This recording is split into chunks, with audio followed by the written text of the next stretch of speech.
Hi, I'm Ashley with Campbell. Thanks for investing your time to help your community be a great place to live. Before you watch the video, make sure to click the subscribe button so that we can help you make educated decisions as a board member. Welcome everyone to the condo inspection and insurance legislation legal update. I'll start with some introductions.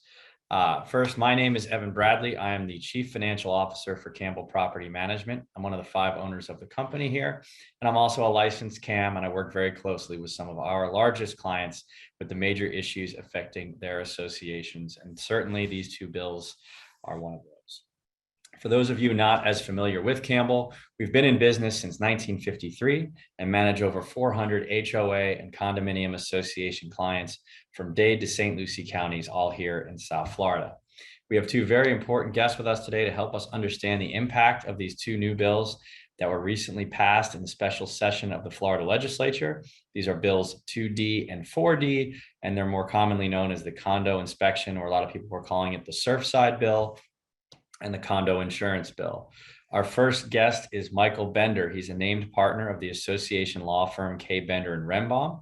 I've had the privilege of working with Michael for several years now, and he's very in tune with both the goings on in Tallahassee and condo association law. So Michael, would you like to introduce yourself and the firm a little?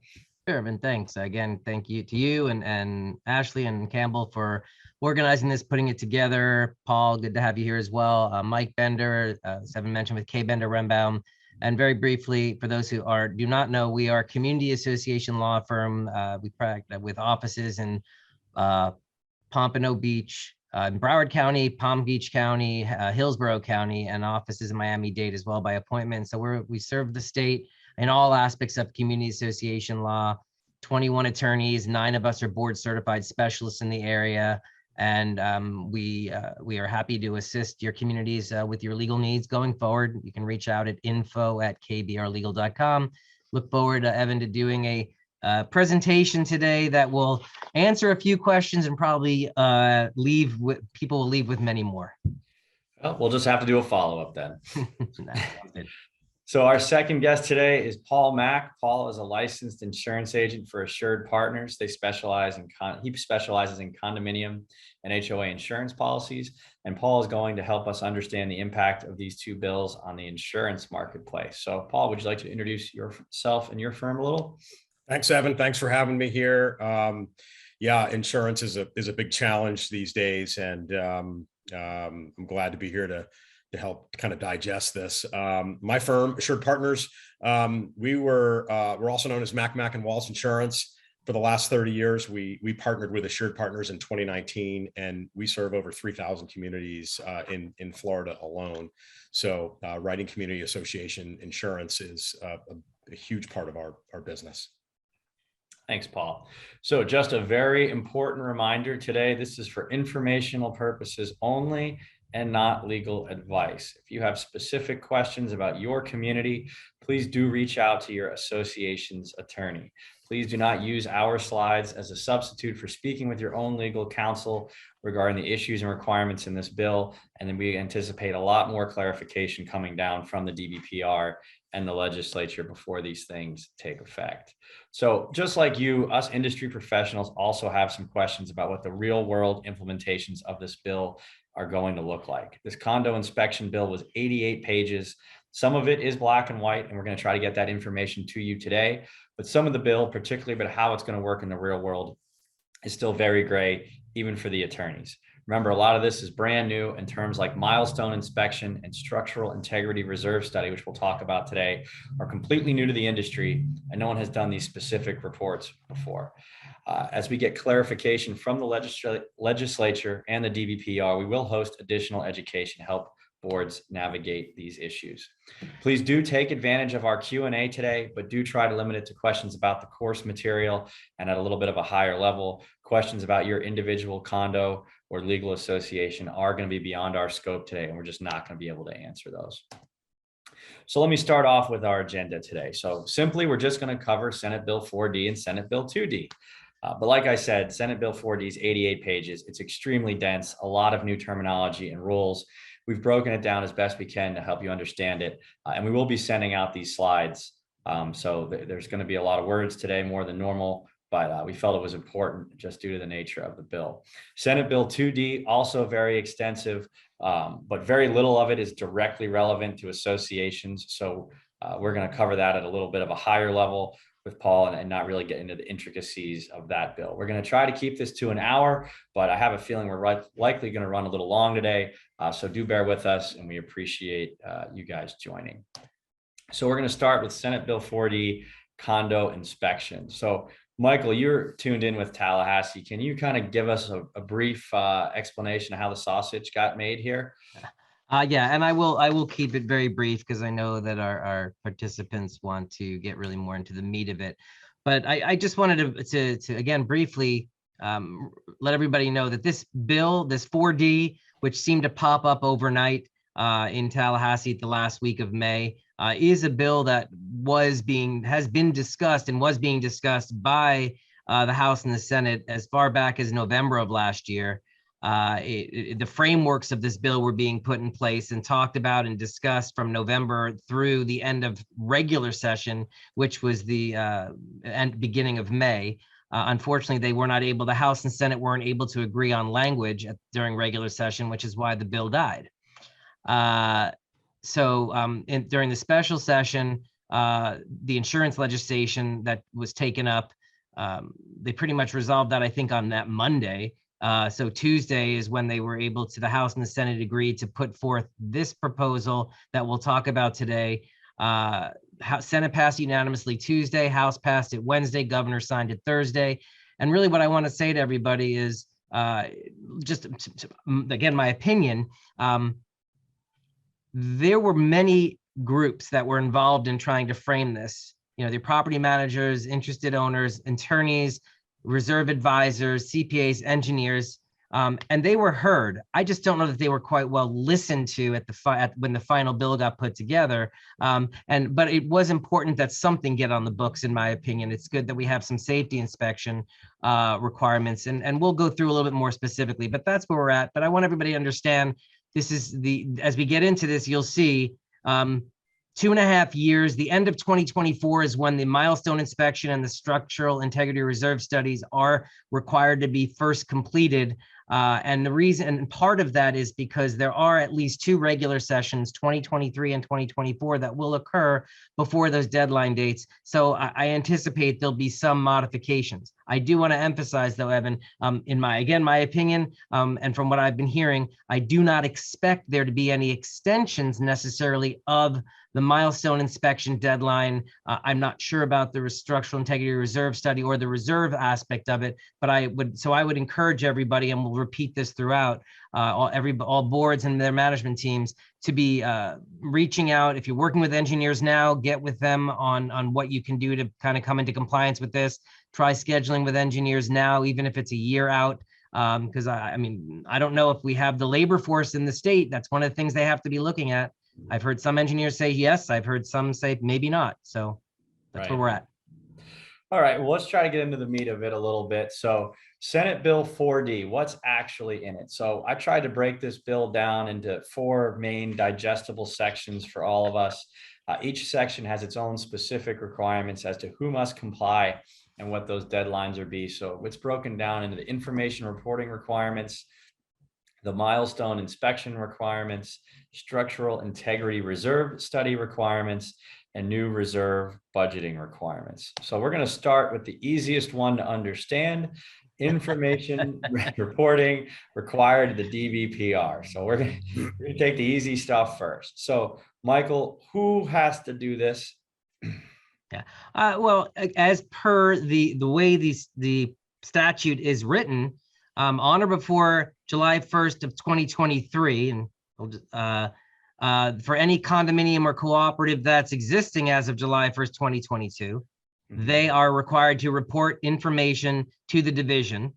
And so that is all condominiums and cooperative associations that exist on or before July 1st, 2022. So there is no, as we'll get into throughout, there's a lot of 3-story and higher requirements. and what applies to them versus those buildings that are smaller than 3 stories. But this applies to everyone. Right. So, yeah, a lot of people were asking, do I have to comply if I'm less than 3 stories? And it seems to be everyone's at least going to have to answer a simple question of, do you have buildings 3 stories or higher? If the answer is no, you may be done with your compliance. If your answer is yes, there's going to be additional questions. A lot of people want to know, can I get this out of the way and fill out the form? Have you seen a form posted on the division's website yet? I didn't actually look today, being candid with everybody. I haven't looked today, but I didn't see, as of yesterday, I was not aware that there was a form yet posted on the division's website. That is part of the statute. The division is to provide a form on their website. And as you mentioned, Evan, the first, and you listed very clearly here, first question they're supposed to be asking is the number of buildings on the condominium property, 3 or cooperative property in this case, that are 3 stories or higher. And I can only presume, like you said, if the answer is no, then your form should say thank you and you should be done, because it appears what they're doing with this is just trying to gather the data for all buildings that have 3 stories or higher, because the rest of the questions all follow suit. Right. When it says the total number of units in all such buildings, the addresses of all such buildings, and the counties in which all such buildings are located, such buildings are referring to those buildings that are 3 stories or higher, not all buildings. Right, right. A couple of people were asking you, and I keep throwing around the term the division. So that is the Division of Business and Professional Regulation, the DBPR, and they do have certain jurisdiction over condominiums. Michael, do you want to explain that just a little bit further? What they? Yeah. So just to clarify, the DBPR is the Department of Business and Professional Regulations, and within that department there is a division of compliance. There's a division that is called the condominium.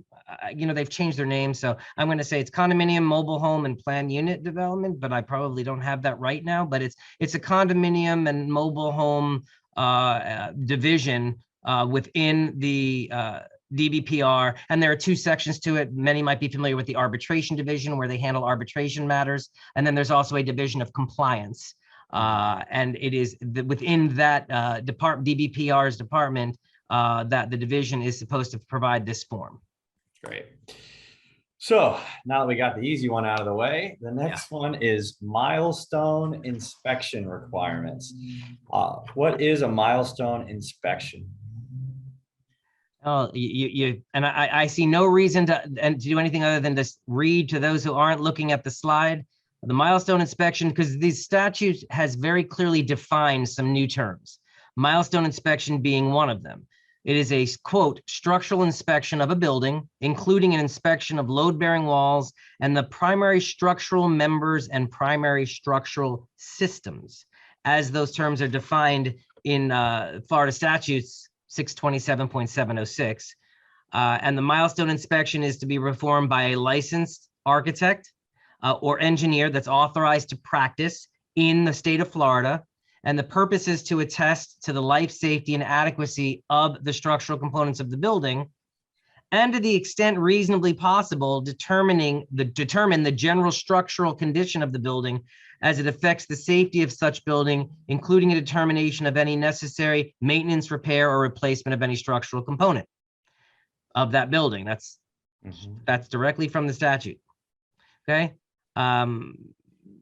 You go on, it's divided into 2 types, as you mentioned, phase 1 and phase 2.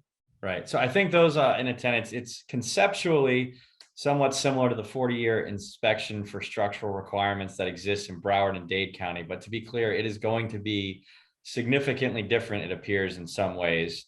And a lot of people have asked in registration, if we just recently completed a 40-year inspection or in Dade and Broward, is that going to count towards our milestone inspection? Can we use that as our milestone inspection? What are your thoughts on that? And I think that's an excellent question. I will tell you what my understanding is, that this milestone inspection, the requirements for this milestone inspection may be more comprehensive and are likely to be more comprehensive than what the 40-year recert under the Broward and Miami-Dade codes at the time that the 40-year recert was done would have required. So what's most important, what I'm recommending, and I guess what I say to all of you, and I say this very, very meaningfully is you want to be in communication with your association attorney, have association counsel, that you're comfortable, has experience to be able to guide you. Same with your management team, although I implore all of you, don't rely on your management team for legal advice. That's not a fair burden to put on them. But what you're going to want to do is if you get with the engineer who's doing or has done the 40-year recertification and inquire of that engineer as to what requirements, if any, are left for you to meet this milestone inspection. You shouldn't have to do an entirely new milestone inspection. Again, my opinion, I don't think you should have to redo an entire new milestone inspection if you are in the process of the 40-year recert or recently completed it. But you might be able to utilize some of that and then to complete the rest of it. But again, these are, Evan, and I appreciate you pointing this out up front. This bill passed less than a month ago. And it was, again, as I mentioned, it was being discussed for months, but it was never really well fleshed out. And like I said, and as far as I'm concerned, that it was, well, as far as the practical application of it. And I think this is one of the examples. So I think these are great questions. And I think these are going to need to be posed to the engineer. And I know, Evan, we talked about, we'll have a follow-up to this one in short order where we'll invite an engineer to maybe answer some of these questions as well. But I encourage everybody who's asking those questions about the 40-year cert to reach out to your engineers that you used for that 40-year cert and pose that question to them and get confirmation in writing as to what you need. Right. And I obviously talked to some engineers in preparation for today, and they're still digesting all of this. Mm-hmm. I mean, no, they have not produced a milestone inspection report yet. This is all brand new. So like Michael said, do get with your engineer if you're recently completed or working through a 40-year inspection process. You may be able to potentially piggyback and save a little bit of money. But again, they'll have to tell you that, and so will legal counsel. So, all right. So then we know that we have to do milestone inspections. Who has to do milestone inspections is the next question. Right. Well, and what it says is that if you are a condominium or cooperative that is 3 stories in height or higher, then you are required to do a milestone inspection. And then whether it applies to you will also depend on how old, and I'm going to use how old the building is, when the certificate of occupancy was first issued, as well as where you're located. And I've seen several questions already on the Q&A. These questions have already been posed, and I'm just going to offer to anyone asking those questions and anyone thinking about this, I don't have an answer what coastline means. 3 miles of the coastline, we have to, that is again, one of those areas that needs to be better defined and clarified. So appreciate you guys posing the question, but sometimes I think people, some of these questions are being posed, but the understanding and I do this myself is, I know there's no good answer yet. Right. And so, that's something else to be fleshed out, but if you're 3 stories or higher, and you are, and your building is 30 years of age or older, then you need to have your, based on the certificate of occupancy, you need to have this milestone inspection completed by the end of December 31st, 2024. And if your building is going to hit 30 years by December 31st, 2024, say you're 28 years old now, you'll also still need to do it. Right. If you're 3 miles of the coastline, and again, not quite clear on that, but some of you clearly know you're within 3 miles of a coastline, whatever that coastline is defined, then instead of 30 years, it's 25 years. Mm-hmm. So, and that's really where we're at. Yeah, just to give you an example, Michael, of some of the practical application of this, I was doing some measurements on Google Earth the other day, and in Boca, it's pretty straightforward. The beach, 3 miles, west of the beach, there's not a whole lot of intercoastal there. You get all the way pretty much to I-95. It would encompass most buildings, 3 stories or taller there. If you go down to Miami, if you consider the beach the coastline, well, then downtown Miami wouldn't be included because it's far greater than 3 miles from the beach at South Beach. But then if you start to include Biscayne Bay, now we've encompassed thousands more buildings. So it really is a huge deal as to where they delineate that line. And again, it's not clear right now. Right. And I think another thing that has come up also is, whether the state is going to define it uniformly or whether they're going to allow for the counties Right. perhaps to offer what they're going to delineate as where they want that coastline to be defined as to include what the, and again, I don't, what type of discretion the state's going to give to the counties and or going down that, state, county, municipality type of thing is unclear.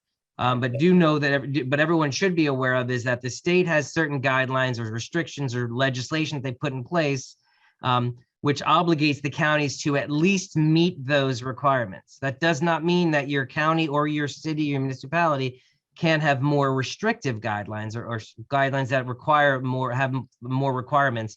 So you'll need to not only, and we'll touch probably upon that a little bit later, but you'll need to be aware of not only what's going on in the state, but if your county and or municipality has additional guidelines. Right. So that's a definition we'll be paying very close attention towards. I'm sure we'll get Mhm. clarification shortly. Yeah. So again, I think you did cover this, but the when on this, when must you comply? It's by December 31st, 2024, based on your CO date. So the 30 years is either July 192 or July 197, depending on if you're within 3 miles of the coastline. And again, I want to reiterate, as Michael said earlier, a lot of people were asking about, do we expect extensions? Michael said he does not anticipate these deadlines getting extended. Again, his opinion, but for planning purposes, I would not plan as though these deadlines are going to be extended. Like he said, the amount of engineers qualified to do this type of work versus the number of buildings that are all going to need to comply in the next couple of years, it's going to be a tight schedule. So I would be proactive. Mm-hmm. And so, and just to clarify what we're talking about is if you have, obviously, if your building's newer, if you're not yet at the 25 or 30 year mark, then that milestone inspection is not yet due. But what you need to be aware of is once your building reaches that that age. So say if your building was built if your CO was 2000, and you're 3 miles within the coast, then 2025 is when your initial milestone inspection would be required. If you're not 3 miles from the coast, it would be 2030, and then it's every 10 years thereafter. So, but if you're pre-1992 or 1997 for the buildings within 3 miles of the coastline, or 1992 if you're further away than 3 miles, then you are already at your 25 or 30 year mark, and that's the ones that are due by December 31st, 2024. Right. So the inspection talked about 2 phases of inspection. There was phase 1 and phase 2. So what is a phase 1 inspection going to entail? Well, the phase 1 inspection, again, and then the slides are great. It's going to be a great resource for everybody taking back. It is a visual examination, of habitable and non-habitable areas of the building, including major structural components of a building, and provide a qualitative assessment of the structural conditions of the building. And this is, again, we talked about, this is something that's done by a licensed architect or engineer authorized to practice in Florida. They perform the visual inspection. Okay, if they find, the architect or engineer finds no signs of substantial structural deterioration to any building components under this visual examination, then the phase 2 of the inspection won't be required. I offer this, Evan. I don't know. I know you haven't. I'm sure you have some opinions on this, or has heard some too. I find it very unlikely that an engineer is going to do a visual examination and feel comfortable saying you're good to go, and putting their name under seal, their requirement, to Paul, to you, like how their insurance carrier would feel about that type of situation. So I don't know exactly in as far as the application of this goes, how many phase 1s are going to be the end of it. Right. And Paul, I mean, this is a much more intensive investigation of buildings, it sounds like, than has ever been performed before. Are insurance carriers going to want copies of these reports? And then what kind of impact could that have on rates? Yeah, judging by what we're seeing already with the 40-year inspection that's already in place for Broward and Dade, these carriers are going to lean on these inspections because there's going to be a lot of good information in there that will help them evaluate the risk and whether or not that insurance company wants to write them a policy. Yeah. So even more potential pressure on rates, unfortunately, for older buildings at least. But if your building passes with flying colors, could there be benefits? Yes. So that's right. So if it doesn't pass, then there are going to be negative implications. But if it does pass, then that's going to confirm and make the underwriter more confident that they should quote and issue a policy for that particular association. So another rumor and question we're hearing is, are engineers, do they carry the proper insurances for these inspections? Are they going to be, are certain engineers going to be afraid of even getting into this business or wanting to sign off on these inspections because of their own insurance issues with their E&O or professional liability?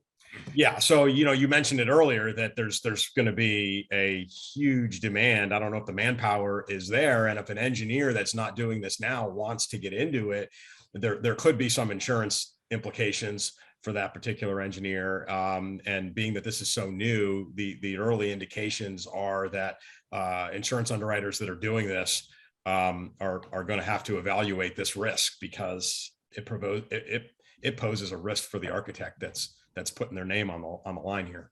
Sure. And I just like to tie that into, for many of you listening, the why what Paul just said is so important.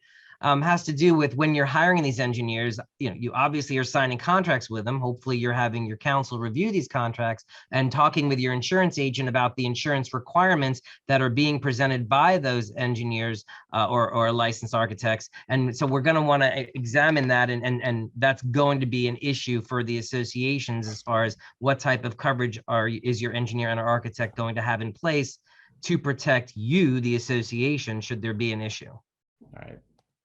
So that takes us into the actual report. We'll go back once because we didn't talk about this phase 2 yet. Oh, my apologies. So what's in the phase 2? Yeah, well, phase 2, as it says, it must be performed if there's any substantial structural deterioration that's identified in phase 1. And substantial structural deterioration is another term that was added, and it was defined to mean substantial structural distress that negatively affects the building's general structural condition and integrity. It does not include surface imperfections such as cracks, distortions, sagging, deflections, misalignment, signs of leakage, or peeling of finishes, unless that licensed engineer architect that performs the phase 1 or phase 2 inspection determines that these surface imperfections are a sign of substantial structural deterioration. So what all those words mean to me is, the fact that you might see a crack or a distortion or sagging, that to me, I look at that, I say, hey, that's sagging, that would concern me, but that doesn't necessarily mean that it's substantial structural deterioration. That said, it obviously, and I think intentionally, leaves it completely within the sole discretion of the inspector, licensed qualified inspector, to make that determination whether that is a sign of substantial structural deterioration. And that brings me back to, I surmise these inspectors are going to err on the side of caution, not only for the buildings, but a little bit of CYA. Right. And our experience, working with engineers directly on the management side, is they're traditionally a pretty conservative bunch, and I would expect them to be even more conservative, given the issues at stake here. So just reading that, you can see there's some level of subjectivity to what they are required to report. Yeah. So the next page actually does get into the report itself. And this is, if phase 2 is required, this is what needs to be in it. So do you want to take us through this a little bit, Michael? Yeah, happy to. These are the minimum requirements of the report. It must bear the seal and signature or the electronic signature of the licensed engineer or architect who performed the inspection.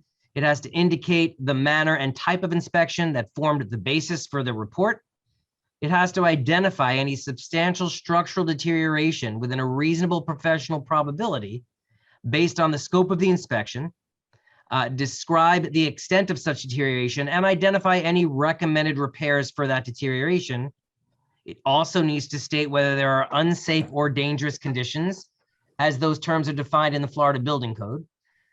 It is also to recommend any remedial or preventative repair for any items that are damaged but are not substantial structural deterioration.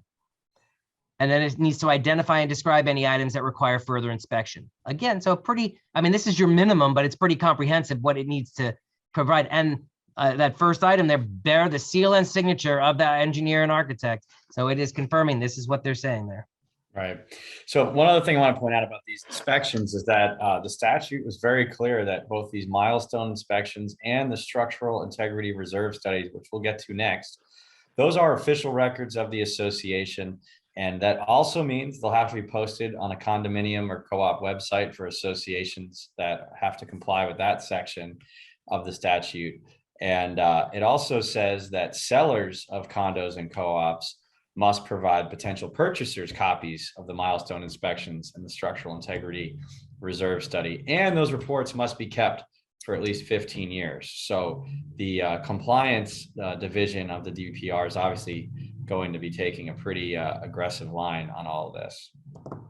So keep that in mind. So then the next piece of this is the statute actually does say a couple of things about what the milestone inspection is not supposed to be, which is interesting. And some of it's actually a little bit helpful. So for associations, do you want to get into that? Yeah, well, and again, I agree with you. This is, it was good they clarified the purpose of the inspection, milestone inspection report is not to determine if the condition of an existing building is in compliance with the Florida Building Code or Fire Safety Code. I already defined, substantial structural deterioration. I already explained what it does not include, although we said unless the engineer architect believes it does include it. Right. And also the milestone inspection does not apply to the single, 2 or 3 family dwellings with 3 or fewer habitable stories above ground. And Evan, you and I briefly talked about that and how one of the items, guys, I'm going to just let you know right up front that I think also we want clarified is what they're saying, because remember earlier we talked about the milestone inspection is required for the cooperative under 719, the condominium under 718, that is 3 stories or higher in height. And now this line says it doesn't apply to the single, 2 or 3 family dwellings that had 3 or fewer. Now, again, single or 2 family dwellings wouldn't apply anyway, even under the regular definition. So I'm not sure why they throw that in, other than it's slightly confusing. I think, Evan, as we talked about the 3 family dwellings, perhaps with 3 or fewer, is they're perhaps talking about the townhome-like condo setup. Right. But again, respectfully to our legislators in Tallahassee, I think this is another area where they really needed to listen, not only hear, but listen to those of us with boots on the ground, if you will, and allow us to help them craft the language, and maybe more so than their legislative aides. Yes, this is maybe the most confusing sentence, I think, from the bill that I read, and it really leaves a lot to interpretation. And one more thing we'll be paying very careful attention to. I do hope that it does exempt some of these townhome communities that are organized as condos, that might be some relief and help for them, but we'll see what happens. So that concluded the milestone inspection report. The next section of this bill is the structural integrity reserve study, is what they're calling it. So this is a Before we jump to that, Evan, can I add 2 quick points? Absolutely. On that particular, okay, just and I know we touched upon it briefly. I'm going to bring it up here because it has specifically to the milestone, and we'll separate it out for the reserve study. But it does require failure. If you fail to obtain the milestone inspection report, there is language in the statute. And what it says, if officers, directors of an association willfully and knowingly fail to have the inspection performed, that failure is a breach of their fiduciary duty to the unit owners. I mean, willfully and knowingly is a pretty high standard. Bottom line is, you're going to communicate with your management team, you're going to communicate with your association council to get confirmation in writing that you need these reports. You're going to hear from your municipalities, and presumably you'll get notified of it. But if you don't, that's not going to excuse you from the obligation to timely do it. So be on top of it. Don't ignore the requirement. It also does have, to Evan, to your great interest and Campbell's great interest, the manager's duty. Right. If a community association manager or a community association management firm has a contract with an association that has a building on the property subject to the milestone inspection, then the manager or management firm must comply with the requirements of performing such inspections, quote, as directed by the board. So again, obviously it falls back on the board, but it is trying, I guess, I mean, what do you think they're trying to do there with that part? Well, I think they're basically saying we certainly have a duty to bring this to the board's attention and notify them of their needs. You know, unfortunately, we're not allowed to spend their money. So at the end of the day, if we can't sign the check to do this, but I think they're imploring us to try to do everything we can to encourage the board to do what they need to do. And to your point, you guys will, I'm sure, put those things in writing. And so the board says, hey, management has told you what to do. You have a good management team in place. Listen to them. Right. If only it were so easy. So. All right. Going into the structural integrity reserve study portion. So this is a separate section. And so who needs to comply with this one, Michael? Again, condominium and co-op associations that exist on or before July 1st, 2022, controlled by unit owners other than the developer, that are 3 or more stories, must have the structural integrity reserve study, or SIRS, Right. completed by December 31st, 2024, and then every 10 years thereafter. All right. So to make that a little simpler for everyone on the call, every single condo or co-op on the call with buildings of 3 or more stories that exists today, you're going to have to comply with this by December 31st, 2024. If your owners control your association, it's that simple. It does not matter how old you are. Once your owners control your association, you have to comply with this by December 31, 2024. Right. And again, who can perform it? I believe this is the exact same language as the milestone inspection.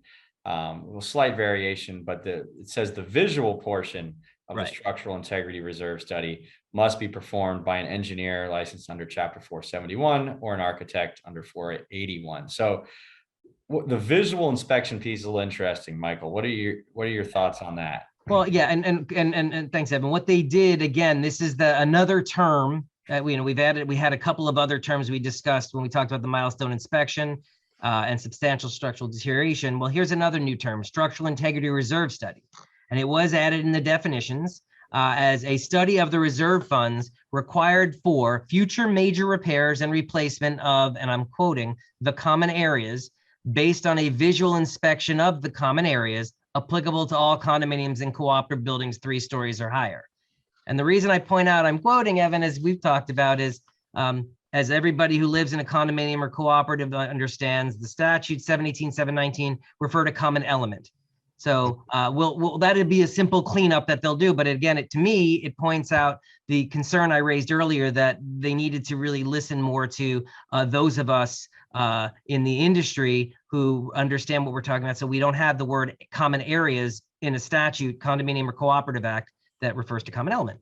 Anyway, but that's the definition of a structural integrity reserve study. And the visual inspection is the first part that is now required. It's a required part of the structural integrity reserve study. And as you pointed out, it must be performed by an engineer licensed under Chapter 471 or the architect licensed under Chapter 481. Right. So, I mean, one of the things you and I had talked about is if you're going through a 4-year inspection in Dade or Broward, and you have an engineer working on site now, you may want to ask them if they can do this visual inspection, because that you might get a little more bang for your buck while they're already on your property. But again, it may be too soon.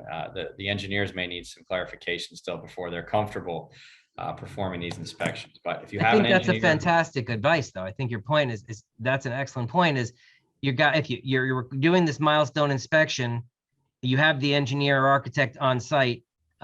Have them, inquire about this reserve study, structural integrity reserve study, and get that visual inspection done at the same time. And because the point of the structural integrity reserve study per statute may be performed by any person qualified to perform such study. And then they clarify the visual inspection, though, must be performed by the engineer or architect. However, that's just the first part of the reserve study. So after the visual part is completed, then the amount to be reserved for the item is determined by that comes into the estimated replacement cost, the estimated remaining useful life, right. And then provide a recommended annual reserve amount that achieves the estimated replacement cost or deferred maintenance expense of each common element area being visually inspected by the end of the estimated remaining useful life of that common element area. So that portion, that's I think, Evan, I think we agree that's more in line with what we're familiar with the traditional reserve study. Yes. And that is, and there are very, there are very qualified, certified licensed reserve study advisors in the state of Florida who are very familiar with, and again, this is my words, this is the math portion. And I think they obviously can and still should be utilized. However, in order for if it's a SIRS, a structural integrity reserve study, you will need that visual inspection portion combined with this portion. Right. Right. So yeah, what you might be able to do is, if you have an engineer working on your building now, get the visual inspection piece done by them, and then ship that information off to one of these reserve study companies and incorporate that into their study. That does say here what is a structural reserve study, and they talk about basically the formula here, which for those of us that are familiar with budgets and reserve studies, it is the same formula currently used to calculate straight line reserves. Interesting question that's going to come up for a lot of people is, can you have pooled reserves with the new structural integrity reserve study? And what happens if you already have pooled reserves? And we now have this requirement because this formula does not mention pooling of reserves at all. Do we have any clarification on that yet, Michael? We sure don't, not in my opinion. Again, I will tell you that during the session, regular session, my recollection, and I believe it's an accurate recollection, is the House version of the bill. And it was the House version that was insistent upon the conversation that we'll talk about in a moment, that reserves, there not be the ability to waive or less than fully fund reserves for the structural integrity report. The Senate version had increased the current requirement, well, the prior requirement, which was majority of the quorum to waive or less than fully fund. They had increased it to a majority of all and even 2/3 of all owners, and the House balked at that. And the reason, as I understand it, is because the House leadership overseeing this bill pointed out that Surfside collapse, unfortunately, the horrible tragedy was in Miami-Dade County, and Miami-Dade had a 40-year recertification requirement. And so the House said, well, we need more than just a milestone inspection. We need a reserve aspect to it.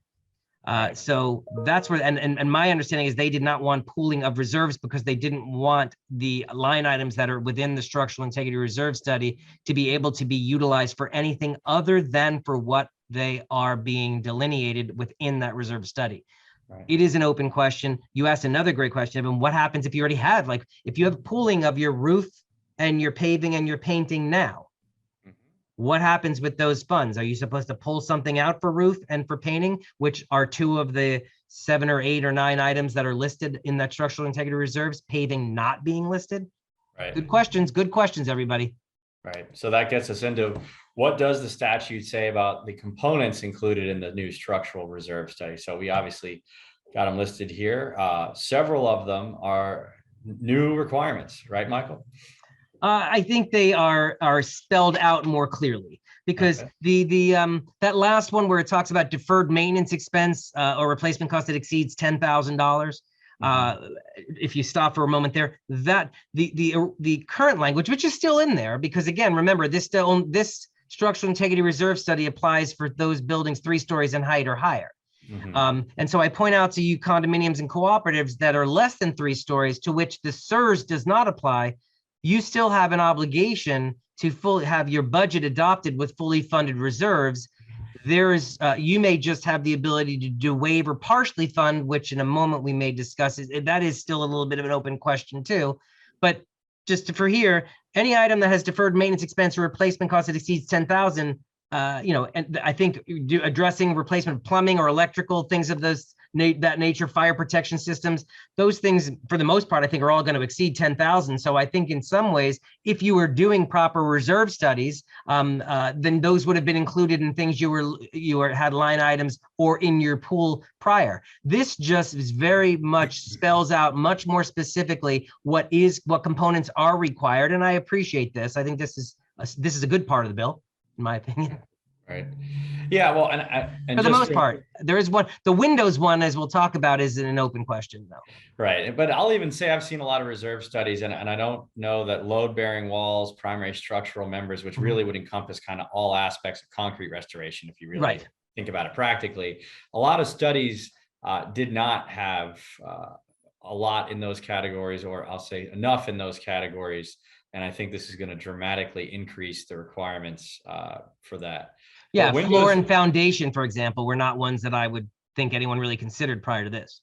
exactly. And then Windows. So we've all in this industry had different encounters with condominiums and how they handle their windows. A lot of condominiums make the windows a unit owner responsibility for, I'll say, routine maintenance, upgrade or replacement, but then they're a common element under at least the insurance policy. So what's a condo going to reserve for where the windows are supposed to be a the responsibility of an owner? How are we looking at that? And again, and as far as the open questions go, this one I think is near the top of the list. And I can tell you, we've had many communities, many of our clients reaching out to us with this very question. And I would love to be able to give them a very clear black and white answer. But the definition, as I mentioned earlier, of the structural integrity reserve study, it said it has to identify the common areas, and I'll say common element areas, being visually inspected, state remaining useful life, estimated replacement cost, deferred maintenance, and provide recommended annual reserves for those common element areas. So to your point, there are plenty of common element area windows within a building. But what's unclear when you're talking about the structural integrity of the building, it would seem to me, and I'm no engineering expert by any stretch, but it would seem to me that the condition of the unit owner windows could have relevance when we're talking what we're talking about. When you're looking at everything they're talking about here, roof and load-bearing walls and primary structural members and the foundation, the floor, and everything else. I mean, if the windows or window frames are problematic, I think it's safe to say, I think we all safe to say that could be an issue for that building if there was a windstorm event, for example. So it is unclear. And what we have a situation is the association is, when you're talking about the insurance responsibility, generally speaking, and Paul can confirm, his insurance side of this is, but generally speaking, the association's responsibility is to insure the building and in its original condition, as well as substantially, similar or like condition. And that would typically, the insurance policies would cover the entire building, including the windows. But as to your point, Evan, and something that we as attorneys talk about all the time, and we try to clarify with our clients all the time, is you have your insurance requirements that differentiates from your maintenance requirements. And so here you have this report that comes in, and let's just say they're looking at unit owner windows, and they say, yeah, the windows are, the windows need to be sealed. There's some cracking here, those kind of things. Well, that obligation under most documents, not all, but I would say under many documents, and it'd be document specific, so you'd need to get with your attorney to get this guidance, would fall to those owners and in owners individually, not the association. And so how do you address that in a reserve? You wouldn't normally address that in a reserve. So I feel this is an area that absolutely is going to need to be better fleshed out. It's going to need to be clarified as to what they mean by windows, and how they're going to work in the common element area windows versus the windows that are the responsibility of the owners. Sure. So again, more questions than answers on some of these things. Unfortunately. So now we're on the last piece of the condo inspection bill, and this is the new reserve requirements that have come into effect. And a lot of questions about this. Easily is going to have the biggest financial impact on our association. So help us understand this a little bit. I will do my very best. Thank you. So your reserve requirements, as you put there, the amount to be reserved for an item will be determined by the most recent structural integrity reserve study that must be completed by December 31st, 2024. And again, for those buildings that are 3 stories or higher. Mm-hmm. And so what the statute does provide is unit owners may not vote for no reserves or lesser reserves for items that are set forth in that SIRS report. Going back, everybody, that was this list of items, right, Mike? Right. Right. And so your structural integrity reserve study report will be in place by December 31st, 2024. And the membership will not be, the board cannot then ask the membership, hey, would you like us to less than fully fund or even waive the reserve amounts that are delineated for that list that you just had up in paragraph G. Okay. Right. That to me is clear. That's quote unquote clearly written in the statute. But now you and I were speaking the other day. What budget must have what first year of your budget, assuming your calendar year budget, must have full reserves? Is it the 2025 budget, or like most associations, you would do your budget in, say, maybe October of 2024? You might take a unit owner vote in November of 2024 to waive funding of the reserves for the upcoming year. Because you voted before December 31, does it mean you have to have full reserves? Can you waive those reserves for 2025 or not? Yeah, and that's exact. And it's to Evan's point. We were discussing this briefly yesterday, in fact, because to me, there's I don't know that I call it a loophole, but it's a little bit of it's certainly an item that needs clarity, because I think that's exactly right. I think the intent is that in 2025, you're not waiving those reserves. I think that's the intent, but that's not how it's written. And again, I think to the point that it needs to, and I will say that, not that I say this just as a fact that I understand, not as my position, but I believe one of the reasons that they pushed off, quote unquote, for 2.5 years is to try to get some between now and January, when next 2023 session is January, February, and March, is to try to get some actual factual data, try to get further information, so that all of these questions that have been posed by you, Paul, myself, and many others on the Q&A, and that we've all heard from in between, these questions can be put together, can be posed, can be addressed again by all the industry professionals that hopefully will be involved by Tallahassee, and Tallahassee will hopefully really listen to what these industry professionals are saying when creating what will be called a quote glitch bill. And I do hope that's really what happens. But for now, I don't know.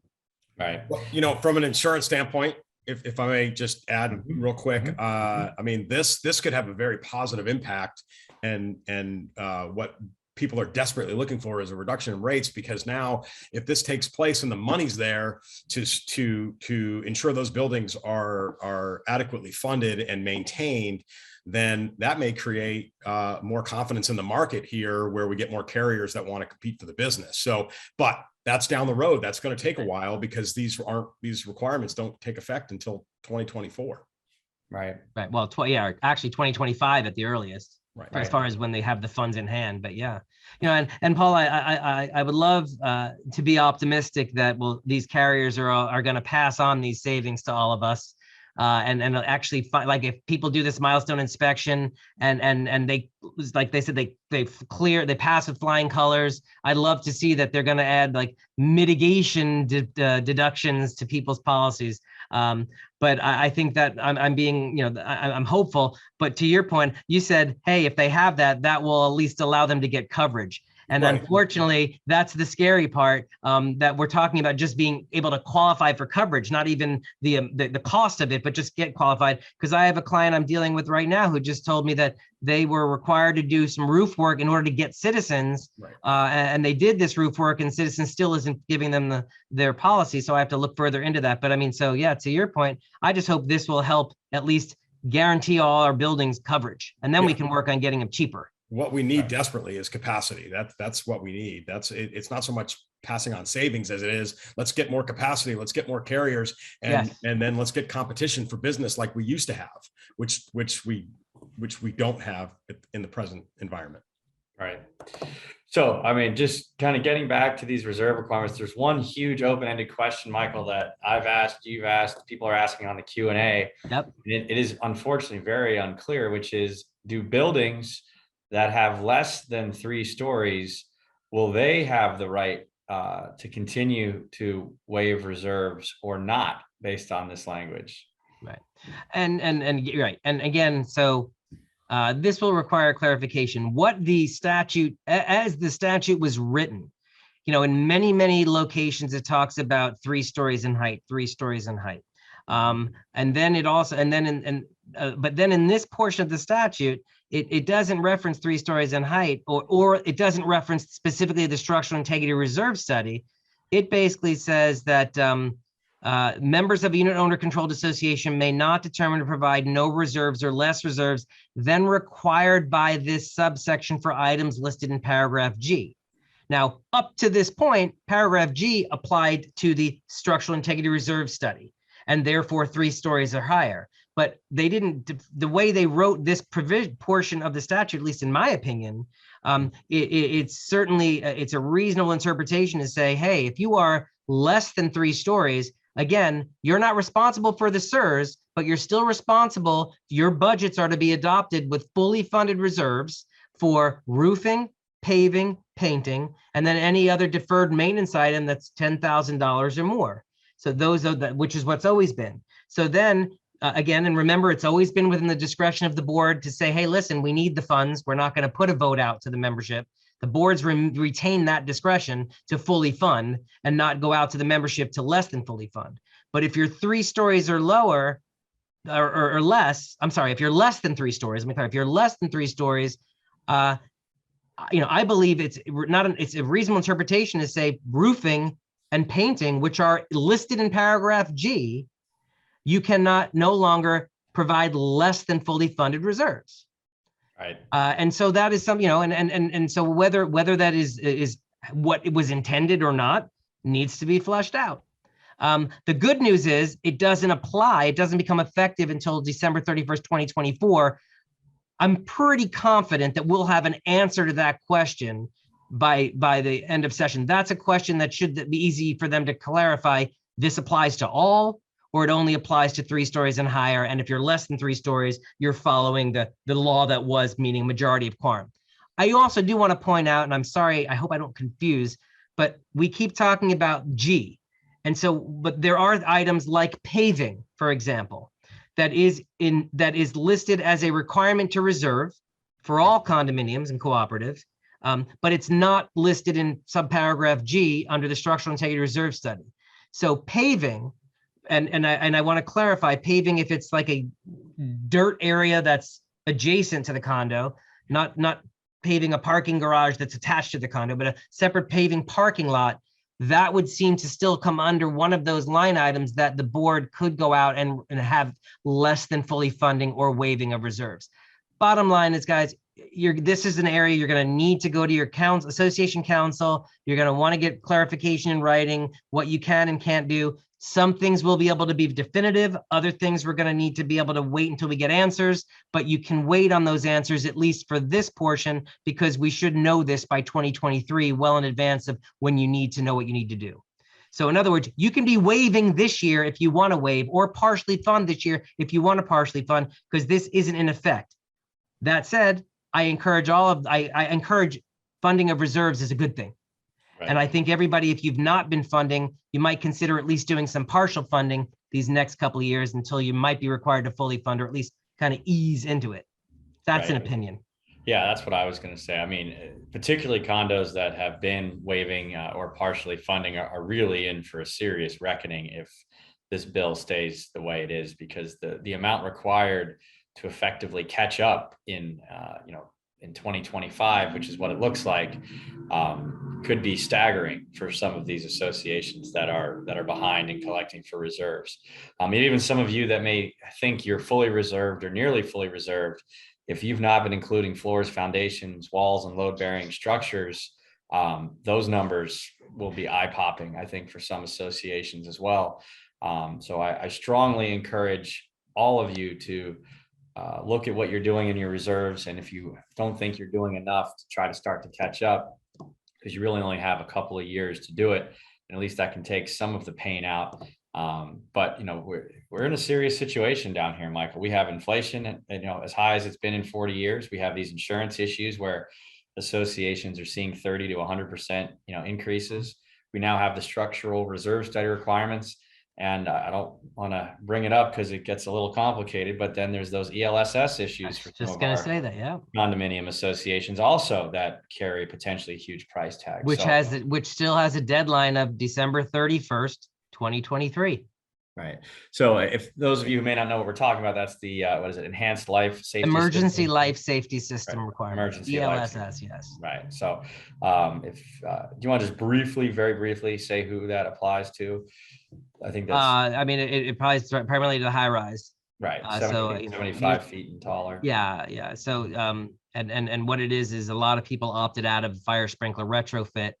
And I'm very simplifying this because I know but they opted out, which opted them into the ELSS requirements. And there's been a lot of debate and pushback, but originally it was due 2016. It got pushed back 2019, then it was pushed to 2023, technically January 1st, 2024, which to me is December 31st, 2023.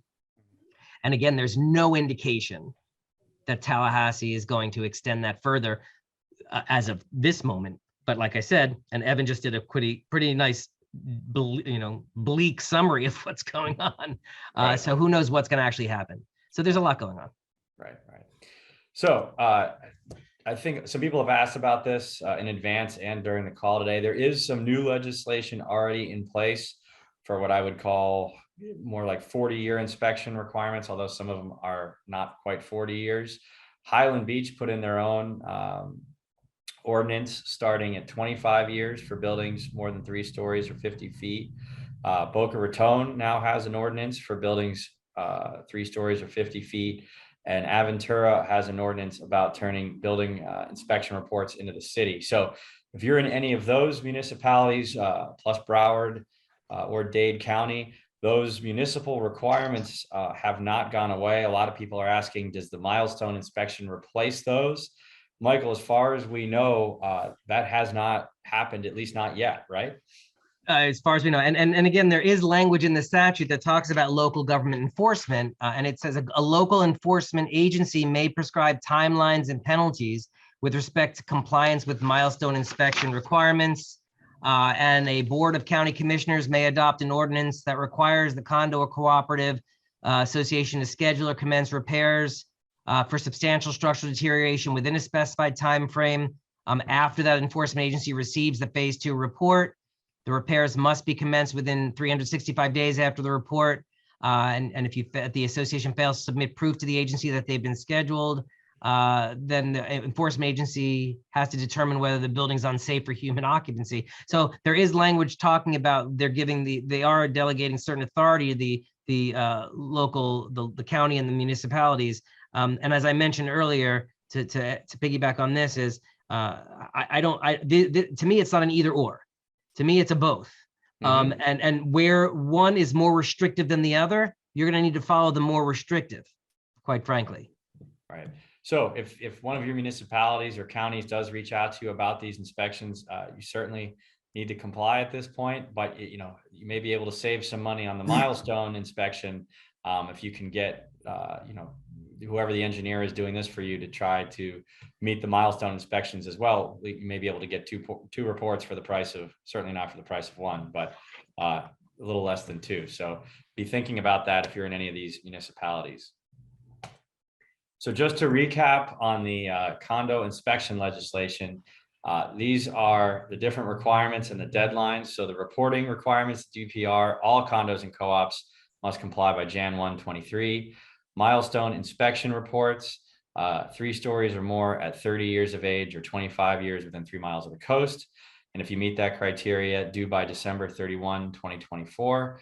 Structural integrity reserve studies, who has to comply? Condos and co-ops existing as of July 1, 2022. So that's probably all of you on the call that are under owner control. So that has no age requirement. I just want to point that out. So people were asking about that. The structural integrity reserve study has no age requirements. It is if you are in existence as an owner controlled condo or co-op as of July 1, 2022. So that would be the overwhelming majority of you. If you're developer controlled, there is a whole section we need to get into, but developers will have to provide this structural integrity reserve information. And developers can't vote to waive reserves anymore either, which is a big change. Right, right.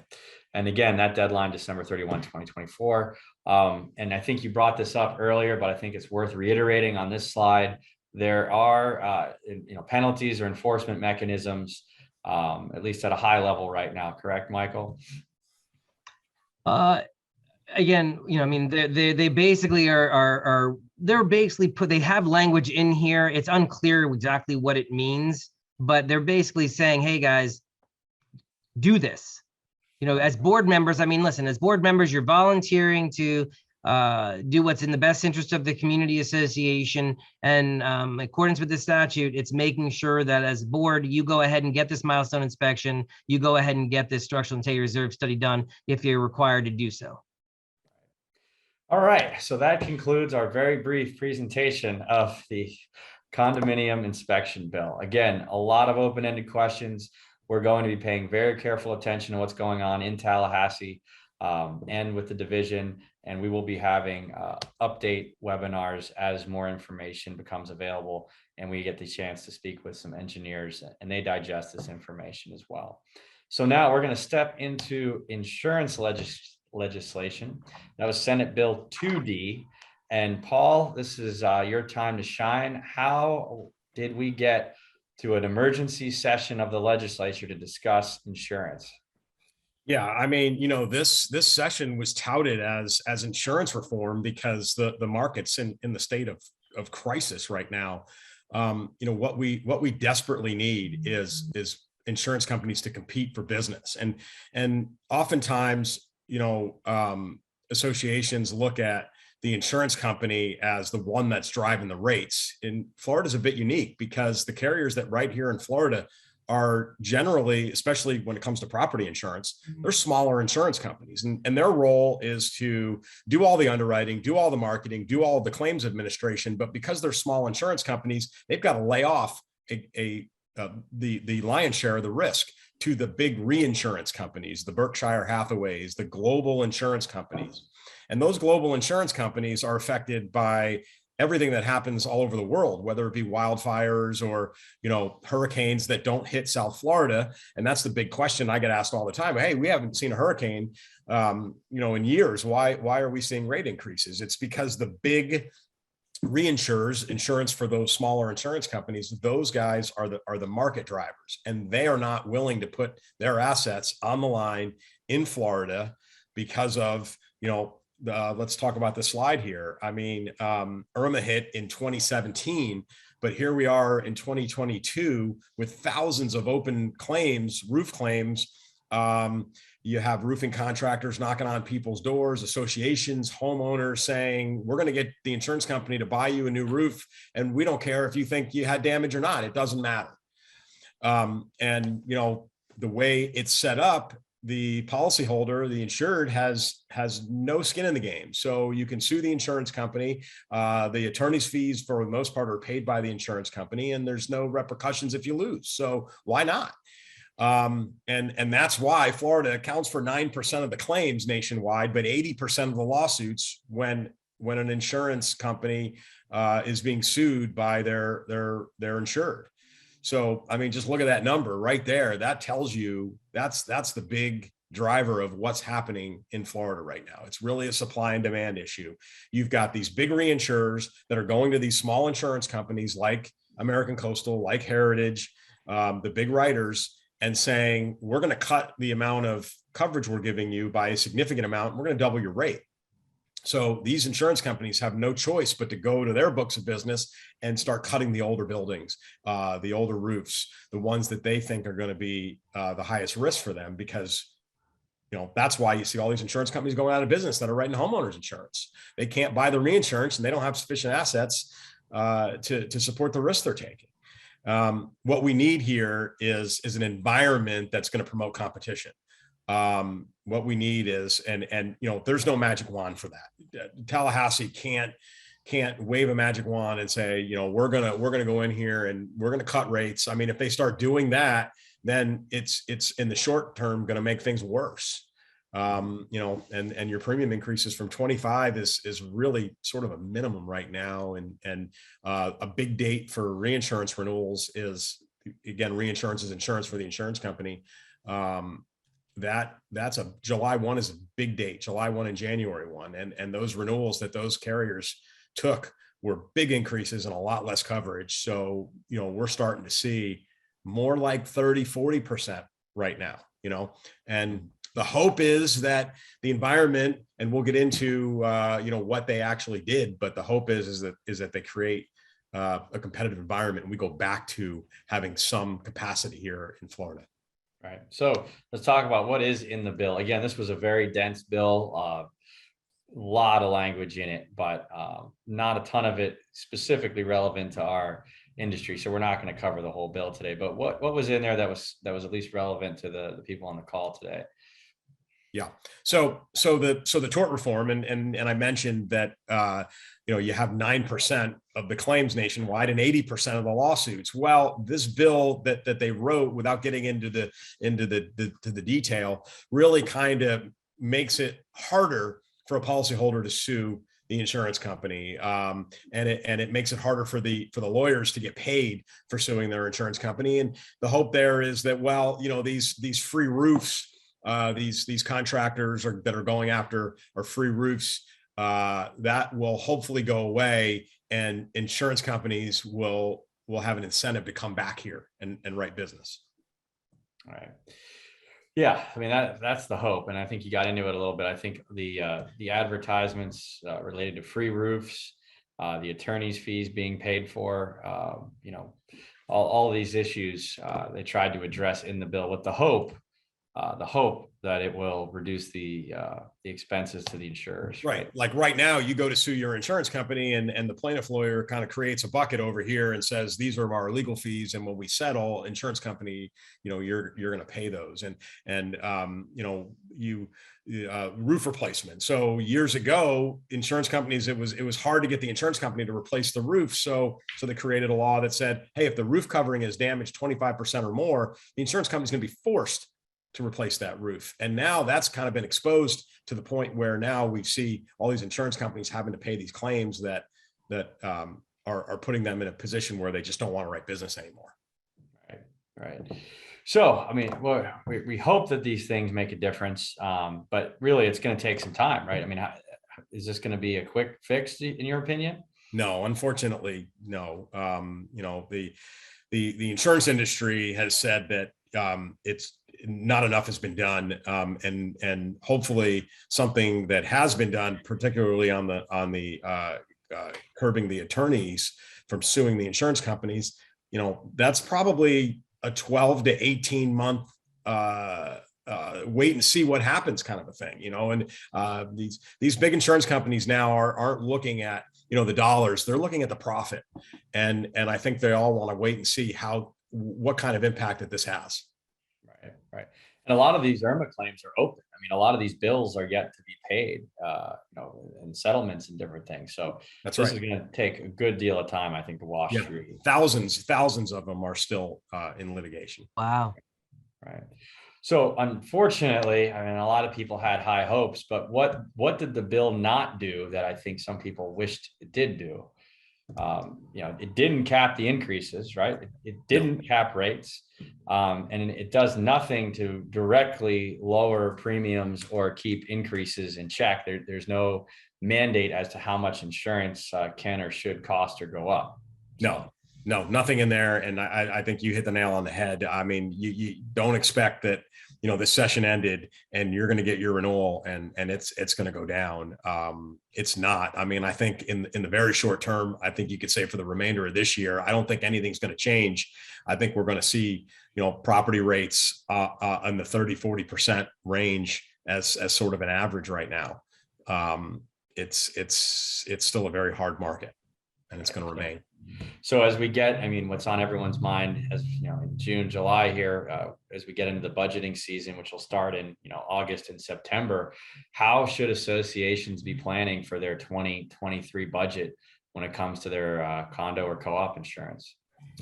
Just like we talked about rates, this does not cap increases. I would encourage associations to talk specifically with their agent, because there are independent factors, claims that you've had, the age of your roof, inspections. There are a lot cancellations.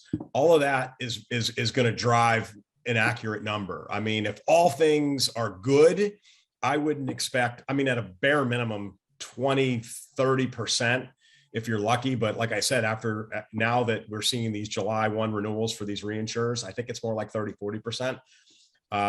But it could be worse, because if you're in a layered program where you're with surplus lines carriers and you've got a tower that's built for your program, those layers are going to get constricted and retracted, and you're going to have to go out there and find new capacity, and that's going to come at a premium.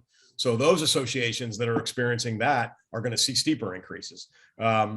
Associations that are being terminated by their standard carrier, like American Coastal, they're going to see steeper increases. Perhaps Citizens is a solution, but again, you got to qualify for Citizens. So Citizens requires a roof inspection. They're going to require, it's not this, you can just get in there because they're going to take everybody. It's not that way. So there are a lot of individual factors. I would encourage you to talk to your agent and understand what's going to specifically drive it. Right. Well, I wish we had better news there at the end, but unfortunately, looks like we're going to live in this high insurance environment for at least another year or two. So the hope is that these reforms will shore up the marketplace over the next 18 to 24 months. Yeah. But I don't expect to see anything in terms of this next. I mean, if there is, I've been doing this a long time, and I can't imagine that we're going to see these kinds of increases year over year. I mean, eventually we'll hit a apex and hopefully return to a competitive market. But if you look back historically, that's generally what happens. I mean, maybe some of a game changer is climate change. That's kind of a bit of a game changer. So we'll have to see what happens with this hurricane season. Not just in South Florida. Don't look at it that way. You've got to look at these are global companies that define rate. So, if it hits anywhere in the U.S., that will have an impact on South Florida. Right. Okay. Well, thank you, Michael. Thank you, Paul. I think that takes us to the end. We've gone a good deal longer than our hour. We do have over 130 questions. I was keeping an eye on those and trying to work them in as much as I could during the presentation. I just don't think we're going to have the time to get into all of those today. And unfortunately, as you could hear from our presentation, we have a lot of questions still as well. And a lot of the questions you all asked were very good, very specific, and we don't have the answers today. They're going to require some clarification either from Tallahassee or the division. So again, we will be doing additional education and webinars on this, on the condo inspection bill. We will be incorporating engineers as well into some of these future presentations. So I encourage you, if you're not already, please do sign up for our newsletter at getfan.org. That's getfan.org. And that will give you our newsletter, blog updates, and notification of any upcoming courses. So at this point, I'd like to thank everybody for coming and participating. Michael, any parting words for our people on today?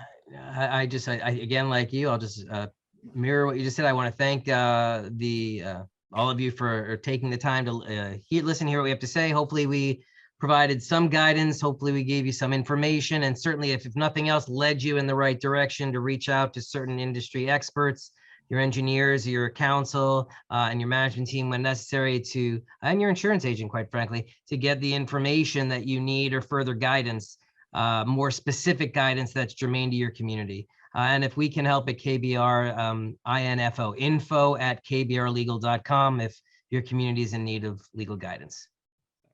Paul, any parting words for the group? Yeah, Evan, I greatly appreciate being a part of this. I hope that I provided some value to all the listeners, and I hope that this session will provide some much needed relief to homeowners. And if I can help anybody with their specific situation, my email's on the screen here, and I'm happy to give everybody a no obligation opinion of what they've got, and if I can help. And again, appreciate being a part of it today. Thanks, Paul. Again, a lot of people have asked for the slides. They will be sent out.